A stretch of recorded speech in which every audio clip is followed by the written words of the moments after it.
And welcome back to my channel. Today we are going to be reacting to and breaking down The Dead Don't Die. Yes.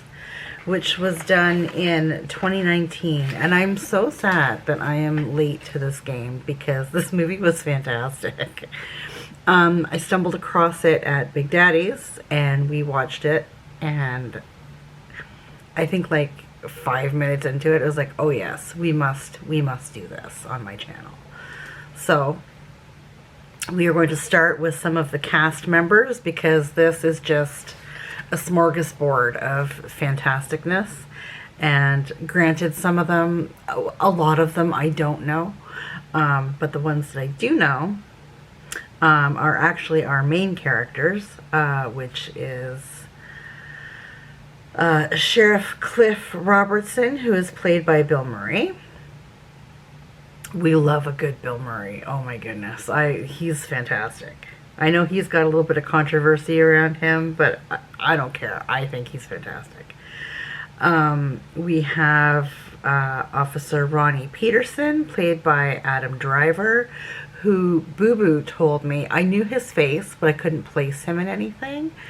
And then Boo Boo reminded me he played, I think it was Kylo Ren in one of the newer, I almost said Star Trek, Star Wars movies. Then we have Zelda Winston, who is played by Tilda Swinton, who I know from Constantine. She plays, I think it's Gabriel. She's an archangel. She is fantastic. She's a great character actress. Then we have Danny Glover, who is just the sweetest thing. We have Selena Gomez. We have Steve Buscemi, I think. I hope I'm pronouncing it right. He's great. He's another great character actor. What pops into mind with him is The Wedding Singer and Armageddon. He was funny as fuck in Armageddon. And Iggy Pop. Iggy Pop is in this. Oh my god.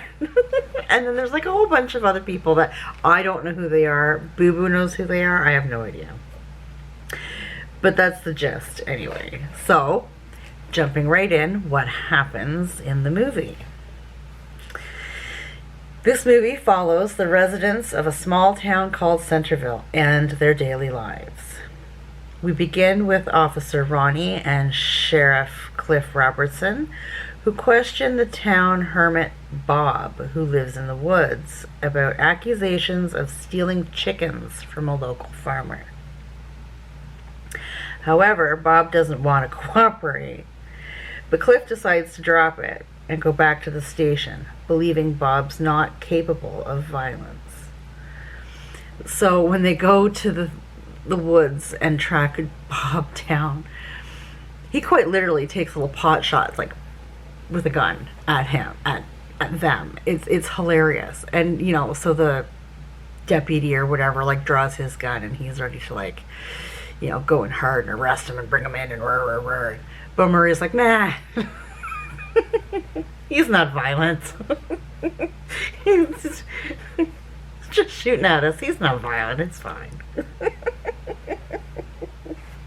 But he really doesn't like this farmer that's making the accusations. Like, Bill Murray is hilarious in this. He is so stoic. It's great. Meanwhile, Officer Mindy Morrison calls them to let them know of some strange things happening around town, but the radio keeps cutting out. Ronnie notices that his watch has stopped and that his cell phone is dead, even though it was freshly charged. As Cliff notices that there's still daylight, even though it's 8 p.m. So there's lots of little weird things going on right now. And Ronnie just keeps saying, this isn't going to end well. This isn't going to end well. Frank Miller and Hank Thompson. Hank is Danny Glover. are having coffee in the local diner as we hear a news spot on the radio talking about how scientists are warning about the cause of or concerns of ecological distress. However, everyone just continues with their lives paying no mind. Like, nobody's paying any attention to any of the little warning signs that there's fuckery afoot, right?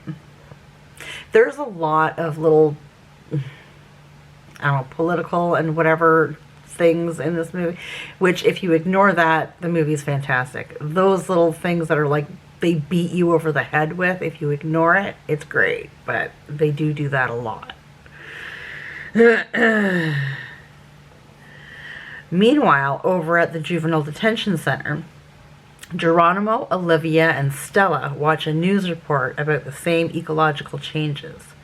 Geronimo believes that the polar fracking, which is another one of those political things that they bring up, can alter the Earth's rotation, resulting in total planetary destruction, but then gets shooed back to the boys' ward. In another part of town, Bobby Wiggins also hears about the strange changes and happenings all over the radio at his toy shop. He runs a toy shop gas station combo. This guy, he is so sweet. I love his character. I wish he was in it more. His friend, a delivery man named Dean, tells Bobby to pay attention to the little things. And he takes it very like he's gospel, right? He's so cute though. On the TV news, a reporter talks about how she recently observed strange and erratic behavior by pets, like randomly scratching owners. While the broadcast is playing, the local motel owner, Danny Perkins, is concerned that he can't find his cats. Frank also notices that his dog suddenly running away from the farm. Across town, at the diner, the waitresses have a gossip sesh about a woman who has recently come to town from Scotland and bought a funeral home, and her house is filled with swords and stuff. That's Zelda. We love Zelda. Zelda's great.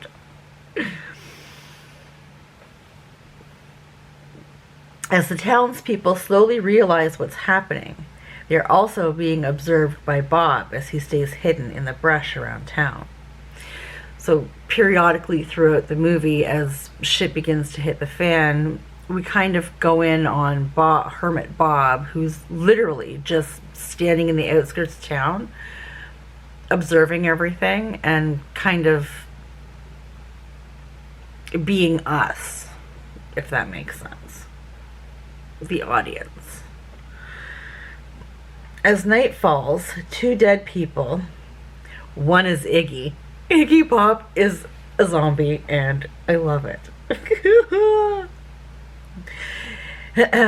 Reanimate and make their way into the diner, killing the two waitresses as they close for the night. The next morning, Cliff and Ronnie find out what happened and discuss what might have happened, causing Ronnie to suggest zombies were the culprits. While that's going on, three young travelers, Zoe, which is Selena, Jack, and Zach, come into town and meet Bobby at his store. Zoe buys a CD and they go check into the local motel. The CD that she buys, they break the fourth wall a couple times in this and do things like the CD that she buys is the theme song to the movie. And the deputy or whatever makes mention of it earlier in the beginning. You know, how it's his favorite song and blah, blah, blah. And it's all over the radio. And, you know, Bill Murray is like, what do you mean? What's this song? Why do I know it? It sounds so familiar. And the deputy's like, well, you know, it's The Dead Don't Die. It's the theme song. They do little things like that. It's hilarious. I love it so much.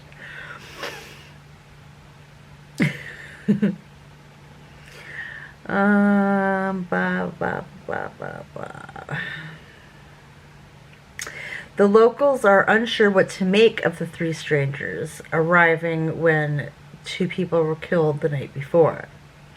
Ronnie and Cliff go check out the cemetery and find two disturbed graves. The reality of a zombie apocalypse sinks in. Later that night, more zombies raise from their graves and start terrorizing the town. The three teens at the detention center get trapped for a bit as the place is overrun, but eventually get the chance to get out and run for it. The motel owner gets killed and then ends up killing the three visitors. Back at the station, Mallory, who is drunk and dead, and has been dead this whole movie, she I don't know, died in holding or something. She'd been arrested. She's the town drunk, and I guess she died in holding. It really doesn't explain. But they've been waiting for the coroner to come, and it just never happens, and then she reanimates. It's a thing. And Ronnie beheads her. Over at the funeral home, Zelda's working on a couple of bodies when they turn into zombies. She easily takes care of them with her sword. And it's funny because she's doing their makeup for their viewing, and the makeup she's doing is just outrageous stuff. Yeah. At this point, the town is completely overtaken, and the police start to realize the severity of the situation. So Mindy, Cliff, and Ronnie drive around trying to warn people. They find the three dead visitors, and Ronnie beheads them before they can turn. Eventually, they end up back at the graveyard. Excuse me. And they are surrounded by the undead. In the crowd, Mindy sees her grandma and gets out of the car and is overtaken. Meanwhile, Zelda drives through town in Ronnie's car, killing zombies along the way. She reaches the cemetery, and a UFO appears. Listen, when I say all hell breaks loose in this movie, all hell breaks loose in this movie, okay? It just, once it gets going, it just does not slow down. It's insane.